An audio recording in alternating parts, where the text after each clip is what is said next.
उज्जवल कुमार। अरे ऐसे काहे तू करेला रंगदारी, देखे मालिक हमार तलफड़ा उखाड़ी। ऐसे काहे तू करेला रंगदारी, देखे मालिक हमार तलफड़ा उखाड़ी। तुहार जान मारे सबका के उठा लाली, सचो का और झुमका वाली मारा ठुमका खाली सुन हाली हाली। और झुमका वाली मारा ठुमका खाली सुन हाली हाली।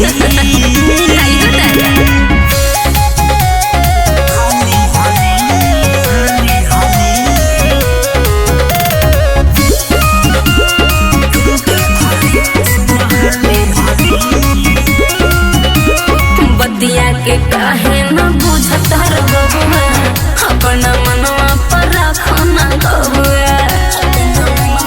ए बाबू तोरा लेखा ढेर देखले नु बानी, अच्छा। झारबो आज जवनिया के पानी। कैसन का ऐसा नाच के दिखाव कि लोग मारे ताली।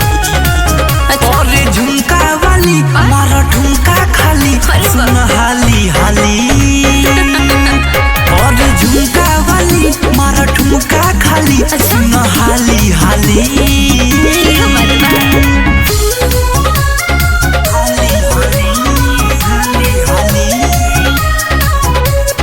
म्यूजिक बाय उज्जवल कुमार।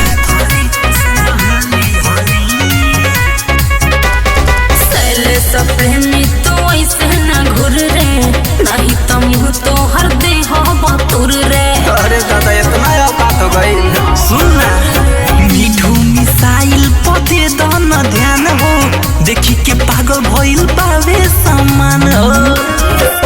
तनी छुए दनाया पन गोर गाली। और झुमका वाली मारा ठुमका खाली सुन हाली हाली। और झुमका वाली मारा ठुमका खाली सुन हाली हाली।